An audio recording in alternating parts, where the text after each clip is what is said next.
21대 국회의원 선거가 치러졌습니다. 모닝와이드 시청자분들 개표 방송 보셨겠지만 선거역이 상당히 또 치열했습니다. 네, 이번 투표에 참여하는 유권자들 마음이 남달랐는데요. 그 열기가 본 투표일인 어제까지 이어졌습니다. 코로나19로 인해서 투표율이 저조할 것이다 이런 전망과는 다르게 높은 투표율을 보였습니다. 네, 그래서 오늘 이 시간에는 21대 국회의원 선거 가운데서 우리 충북 지역의 선거 구별 분석을 해보는 시간을 준비했습니다. 스튜디오에 청주대학교 정치행정학과 유호근 교수 나와 있습니다. 교수님 안녕하십니까? 네, 안녕하세요. 안녕하십니까? 네, 개표 결과 보셨겠지만 여당이 압승으로 나타났습니다. 이렇게 여당이 승리할 수 있었던 배경은 뭐라고 보시는지요? 우선 개표 결과를 보니까 전체 지역구 253석 중에서 더불어민주당이 163석, 미래통합당 84석, 무소속 5석, 정의당 1석.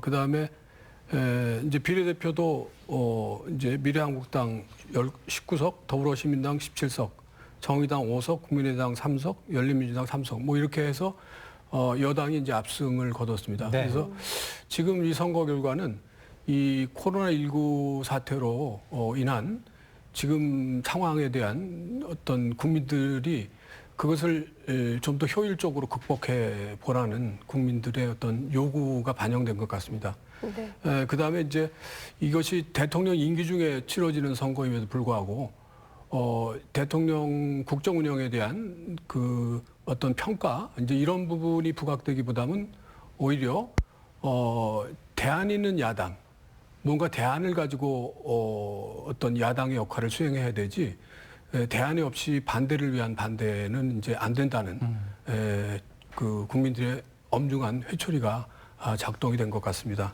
네. 그래서 이제 여당한테는 지금 안정의석을 줬는데 그 안정의석은 그 안정의석을 바탕으로 해서 뭔가 결과를 그 도출해 나라는 이제 그런 그 국민들의 요구가 이번 선거 결과에 반영된 것 같습니다. 네. 이 코로나19 우려 속에서도 많은 분들이 또 투표에 참여를 해주셨는데요. 네. 제21대 그런 국회의원 투표율, 선거 투표율과 이 충북의 투표율은 어떻게 되나요? 지금 이제 충북의 그 투표율을 보니까 이제 이번에는 이제 사전 투표가 그 이틀에 걸쳐서 진행이 되는데 사전 투표율이 충북의 경우는 26.7%, 그 다음에 최종 투표율은 64%입니다. 그 전국 투표율은 이제 66.2%로 집계가 되는데 이거는 역대급 그 투표 참여율이라고 볼 수가 있습니다. 2000년대 이후에 지금 4차례 그 총선이 이루어졌는데 그 지금 60%를 넘은 경우는 17대 2004년에서 이제 한번 60.46%로 간신히 넘었는데 이번에는 이제 66.2%를 기록했죠. 그래서 보면 이 역대 투표율이 이렇게 높은 것은 결국 주권 재민의 원칙에 따라서 신성한 한 표의 권리를 우리 그 유권자들께서 행사를 해서 그 다음에 이제 앞으로 이 어려운 이 상황을 돌파하기 위한 그런 민심이 표출된 것 같습니다. 그리고 이제 한 가지 좀 주목될 것은 이번에 이제 투표율이 높은 것이 결국은 이 젊은 그 유권자들이 적극적으로 투표에 참여를 한 것 같습니다. 그래서 이제 그런 부분들이 선거 결과에도 상당 부분 반영되지 않았나 이런 생각을 합니다. 네. 그렇다면 이번에는 충북의 선거 구별 분석을 한번 해보겠습니다. 가장 먼저 알아볼 지역이 청주 흥덕 선거구인데요. 사실 이 지역은 이제 도종환 후보와 정우택 후보와 도종환 후보의 빅매치 대결이 이제 관심이었는데 일단은 이 도종환 후보가 승리했습니다. 네, 그렇습니다. 지금 보니까 선거 결과는 이제 55.8%의 도종환 후보가 이제 투표를 기록했고, 정우택 후보는 43.0%. 그러니까 한 17,000여 표 차의 격차를 보인 것 같아요. 사실은 이제 선거가 시작이 되면서 이 흥덕구가 이제 충북의 새로운 정치 일본지로 부상을 했죠. 그래서 청주뿐만 아니라 충북뿐만 아니라 전국에 그 어떤 관심을 집중했던 선거구였습니다. 네. 그런데 이제 결과는 그런 어떤 주목도나 이제 열띤 경쟁에도 불구하고 도종환 후보가 승리를 했죠. 무난한 승리라고 볼 수가 있습니다.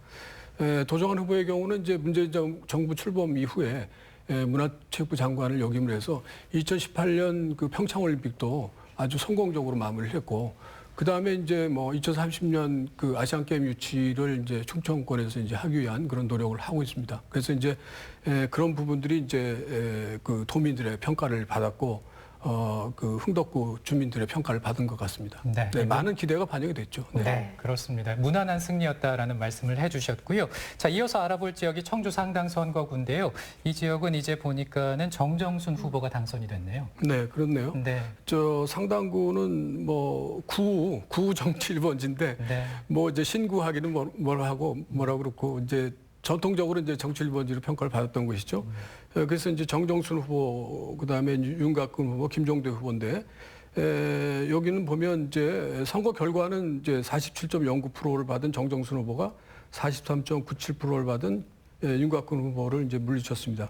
근데 여기는 이제 김종대 의원이라는 정의당 현역 국회의원이 이제 출마를 해서 네. 3자의 그 정립구도가 이제 마련된 지역이어서 그 결과가 상당히 좀 그 뭐 예측하기 좀 어려운 측면이 있지 않은가 그런 생각을 했었습니다. 처음에는. 그 왜냐하면 이제 그 정정순 후보하고 김종대 후보가 좀 지지층이 겹치는 측면이 네. 있단 말이에요. 진보층의 지지층이 겹치는 후보가 측면이 있는데 결과는 이제 3,000여 표 차로 정정순 후보가 이제 승리를 거두었습니다. 아마 이제 이 도농 복합지구인 이 상당구의 어떤 뭐 새로운 어떤 그 발전 그리고 이제 농촌 회생에 대한 그런 기대 이런 것들이 이제 반영이 돼서 정정순 후보가 당선이 된 것 같습니다. 네. 또 관록과 패기의 대결이었던 이 청주 청원구 선거구에서는 더불어민주당 변재일 후보가 당선이 됐죠. 네, 그렇습니다. 이 선거구도 이제 변재일 후보하고 김수민 후보가 여러 면에서 이제 대비되는 측면이 많죠. 네. 나이도 이제 70대하고 30대고, 그 다음에 또 하나는 이제 여성이 또 국회의원에 그 도전을 한 거죠. 네. 국회의원 선거에. 물론 이제 현역 국회의원이긴 하지만, 그래서 이제 여러 가지 측면이 이제 대비가 되는데, 결국 결과는 이제 변재일 후보의 당선으로 마무리가 됐습니다. 저 변재일 후보는 이제 충북에서 이제 5선이라는 이제 아주 정치적 그 입지를 충분히 다진 어떻게 보면 이제 정치적 거물이 등장했다 이제 이런 평가를 할 수도 있겠죠. 네. 그리고 이제 또 하나는 이 지역구에서 이제 이 쓰레기 소각장 문제가 굉장히 중요한 이슈였었거든요. 네. 그래서 이제 그 문제를 좀 제대로 잘 해결하기를 바라는 이제 국민들의 여망이 반영된 것 같습니다. 네.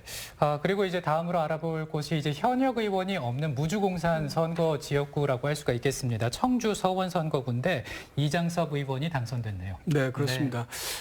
이제 무주공산이라는 것은 이제 현역 의원으로 있었던 이제 오재세 의원이 이제 컷오프가 됐죠. 네. 그래서 이제 오재세 의원이 무소속 출마를 하겠다, 뭐 이런 말씀도 하셨단 말이에요. 그래서 이제 그 부분에 대한 이장섭 후보 측에서는 좀 걱정이 있었는데 그거를 이제 잘 극복을 했죠. 이장섭 후보가 오재세 의원을 이제 아울러서 포용을 해가지고 이제 어찌 보면 이제 후보를 하나로 이제 옹립을 해서 선거를 치렀고 그 다음에 뭐 아쉽다면 아쉬운 거죠. 왜냐하면 최현호 후보는 이제 사실은 7.8기에 그렇습니다. 입지전적인 그 노력을 했잖아요. 네. 그러나 이제 아쉽게도 이제 그 당선이 좌절이 됐고 결국 이장섭 후보는 이제 국회 보좌관 그다음에 청와대 그리고 이제 충북도 부지사까지 역임을 했으니까 그런 어떤 뭐 그 능력이랄까 이제 경력이나 정무적 능력 같은 것을 평가를 해서 뭔가 좀 일을 해달라는 그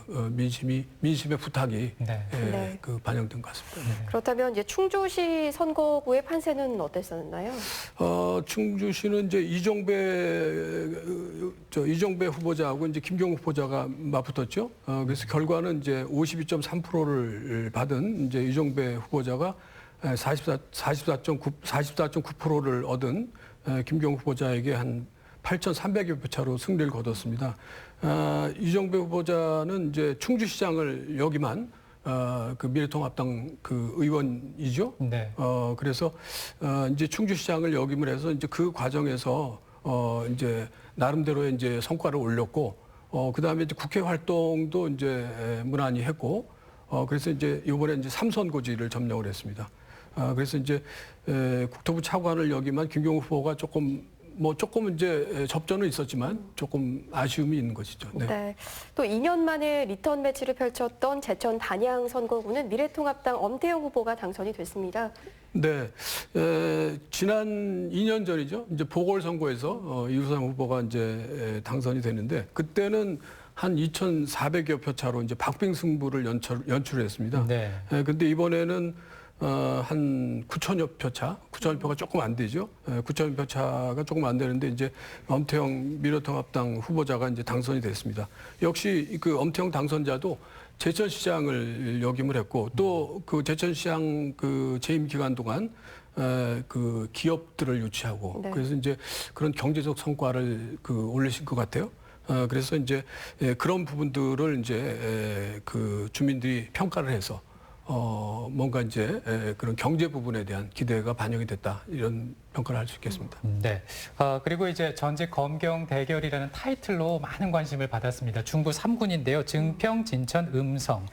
지금 보면은 이모선 더불어민주당 후보가 당선이 됐군요. 그렇습니다. 근데 이모선 더불어민주당 후보가 50.68%, 그다음에 이제 경대수 후보가 47.83%. 그래서 이제 3,000표 차로 그 이모선 당선자가 그 배출이 됐죠.